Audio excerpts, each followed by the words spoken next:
हिंदुस्तान जिंदाबाद, हिंदुस्तान जिंदाबाद। और दूसरी बात, यहाँ पर हिंदुस्तान के अंदर मुसलमान हमेशा से खुश रहते हैं और खुशी रहेंगे। क्या न डरे हुए हैं न दबे हुए हैं। किसी की सोच को तो बदल नहीं सकते, ये उनकी सोच है। लेकिन हम तो बहुत यहाँ आज़ादी से ज़िंदगी गुजार रहे हैं। अब कोई खौफ नहीं है और बेफिक्र होकर रहते हैं, है ना। प्रधानमंत्री यहाँ के नरेंद्र मोदी हैं, उनसे कोई दिक्कत, कोई ऐसी परेशानी? आज खुल के बोलिए, कैमरा चल रहा है। कोई दिक्कत, कोई परेशानी नहीं है, किसी तरीके से कोई परेशानी नहीं है। भारत का मुसलमान दुनिया में सबसे खुश हिंदुस्तान में ही है। और जो मोदी जी का 130 करोड़ लोगों में विश्वास है, वही विश्वास जिंदा है, हर व्यक्ति के लिए है। इसमें हिंदू मुसलमान कुछ नहीं है। सरकार के खिलाफ इलेक्शन तक ऐसी हवा बनाई जाए, ऐसी हवा दिल्ली के अंदर बना दी जाए कि लोगों को ये लगने लगे कि भारतीय जनता पार्टी मुसलमानों के साथ गलत कर रही है। बात है ही नहीं कि डर की या डराने की गृह मंत्री की तरफ से, मोदी की तरफ से। अभी 6 साल हो गए हुकूमत को, किसको निकाल दिया? किसकी मस्जिद के अंदर आके अजान रोक दी? किसकी नमाज रोक दी? और हम तो हुकूमत के साथ उस वक्त तक खड़े रहेंगे। जय हिंद दोस्तों, मुस्लिम धर्म के लोगों के बीच में पीएम मोदी की पॉपुलैरिटी बहुत ही तेजी से बढ़ रही है। हाल ही में जब बीजेपी सरकार के होते हुए शाह रशीद कादरी साहब को पद्मश्री अवार्ड से सम्मानित किया गया, तो इसे देखकर मुसलमान और भी ज्यादा खुश हो गए।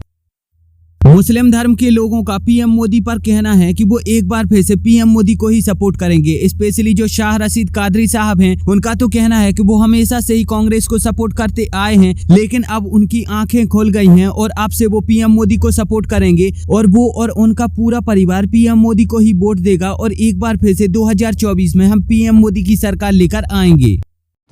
हम तो हमेशा से ही हिंदुस्तानी हैं और हिंदुस्तानी रहेंगे। और हमारे देश के प्रधानमंत्री ने जो राहत पहुंचाई है कश्मीर के लोगों के लिए, 370 की जो धारा उठाई गई है, उससे सभी आम जनता को, आम हिंदुस्तानियों को उसका फ़ायदा मिलेगा। वहाँ आम आदमी बिना सुरक्षा के जा सकता है, वहाँ रह सकता है।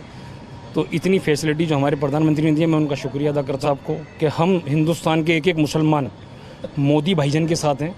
अगर उखाड़ सके तो कुछ उखाड़ के बता। हिंदुस्तान जिंदाबाद, हिंदुस्तान जिंदाबाद। उसको अपना देश का अपना समझना चाहिए। जो बोला वो गलत बोला है। हम अपने मुल्क के राजा से हम ना समझेंगे। मेरे राजा अच्छा है, अच्छा काम किए तब ना उनको दोबारा हम लोग वोट दिए हैं। 40% मुसलमान उनको वोट दिया है। अभी फिर उनको वोट देने वाले बिहार सरकार में, सरकार बनाने के लिए। जो उनके खिलाफ बोलता है गलत बोलता है। पहले वो अपना गिरबान ताक ले, वो है क्या और उसकी औकात क्या है। हमारा देश का राजा हर जगह इज्जत स्थान, आज भी देखिए उसको स्थान से मिला है, स्थान उसको लोग करते हैं। दुनिया में सबसे खुश हिंदुस्तान में ही है।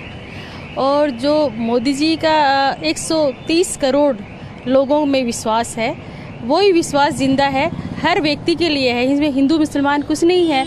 आज का मुसलमान अब हाल ही में जब दिल्ली में पद्मश्री अवार्ड के वितरण का कार्यक्रम चल रहा था, तो इसमें बीजेपी सरकार द्वारा बेंगलुरु के शाह रशीद कादरी साहब को भी सिलेक्ट किया गया और उनको बुलाया गया। और फिर शाह रशीद कादरी साहब को बीजेपी सरकार द्वारा बुलाकर उनको पद्मश्री अवार्ड से माननीय राष्ट्रपति द्रौपदी मुर्मू के द्वारा सम्मानित किया गया। और इस क्षण को लेकर जो शाह रशीद कादरी साहब थे, वो भावुक हो गए और उनका यहाँ पर कहना था कि मैं हमेशा से ही कांग्रेस सरकार से इस चीज की उम्मीद करते आया हूँ कि वो मुझे पद्मश्री अवार्ड से सम्मानित करेंगे और इसके लिए मैंने बहुत सारा पैसा भी खर्च किया है, लेकिन आज तक ऐसा नहीं हुआ। जब बीजेपी सरकार आई तो मैंने तो यहाँ पर उम्मीद ही छोड़ दी थी, क्योंकि मैं ये जानता था कि बीजेपी सरकार हमेशा से ही मुसलमानों के विरोधी होती है और अब मुझे कोई पद्मश्री अवार्ड नहीं मिलेगा। लेकिन बीजेपी सरकार ने मुझे गलत साबित कर दिया और जब यहाँ पर मैंने कोई भी पैसा भी नहीं दिया था, मैंने अपना नाम भी नहीं दिया था, इसके बावजूद भी यहाँ पर मेरा नाम सिलेक्ट किया गया और मुझे पद्मश्री अवार्ड से सम्मानित किया गया। अब जो शाह रशीद कादरी साहब की स्टेटमेंट है पीएम मोदी को लेकर, ये पूरे भारत में बहुत ही तेजी से वायरल हो रही है और जो मुस्लिम धर्म के लोग हैं वो भी इसे देख रहे हैं और मुस्लिम धर्म के लोगों के बीच में भी पीएम मोदी की पॉपुलैरिटी बहुत ही तेजी से बढ़ रही है। मुस्लिम धर्म के कुछ लोगों का तो ये तक कहना है कि वास्तव में पीएम मोदी ने हमारे लिए बहुत कुछ किया है, लेकिन हम ही पीएम मोदी को गलत समझते आए हैं और हमने ही उनको कभी अपना प्यार नहीं दिया। लेकिन अब हमारी आंखें खुल चुकी हैं और हम यही चाहते हैं कि 2024 में एक बार फिर से पीएम मोदी की सरकार आए और जो मुसलमानों का इतना विकास हो रहा है वो और भी तेजी से बढ़े।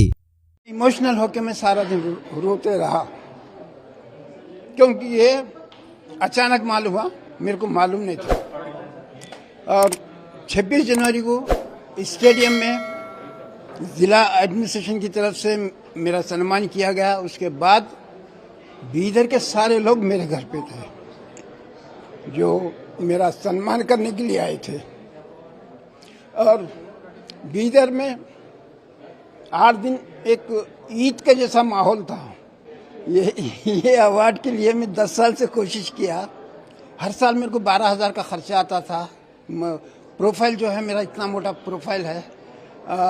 कलर फोटोज है, इसके अंदर एक 50 कलर फोटोज है, उसके लिए बहुत खर्चा आता था। 5 साल तक किया, उसके बाद बीजेपी गवर्नमेंट आ गई तो मैं ये सोच के छोड़ दिया कि ये बीजेपी गवर्नमेंट मुसलमानों को कुछ नहीं देती।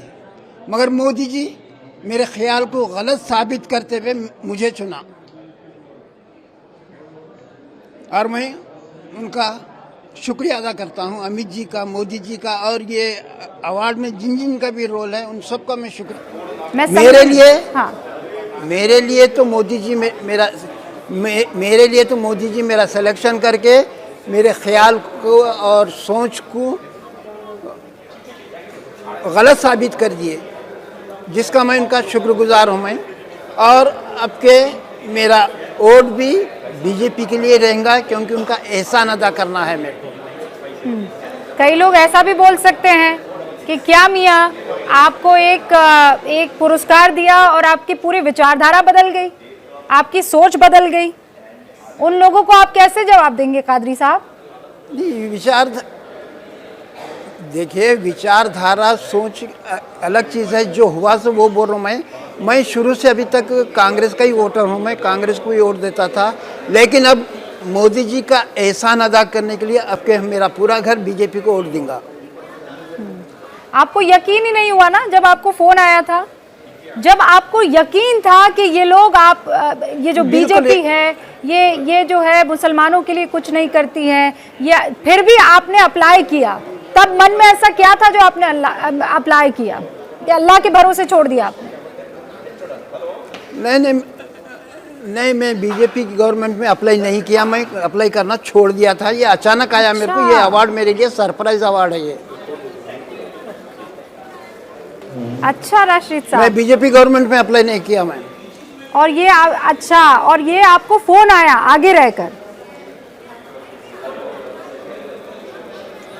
हाँ, 25 जनवरी को फोन आया था और बहुत मैं इमोशनल हो गया था। सारा दिन आंसू बहाते रहा मैं खुशी के मारे, क्योंकि मेरे को उम्मीद नहीं थी अवार्ड की। और खुशी से रात में मैं सो भी नहीं सका, मैं 2 रात जागते रहा। हालांकि मुस्लिम धर्म के लोगों का पीएम मोदी के लिए इतना ज्यादा प्रेम देखकर आपका क्या कहना है, आप मुझे नीचे कमेंट में जरूर बताओ। एंड अगर अभी तक आपने इस चैनल को सब्सक्राइब नहीं किया है तो प्लीज इस चैनल को सब्सक्राइब करके बेल आइकन जरूर दबाओ।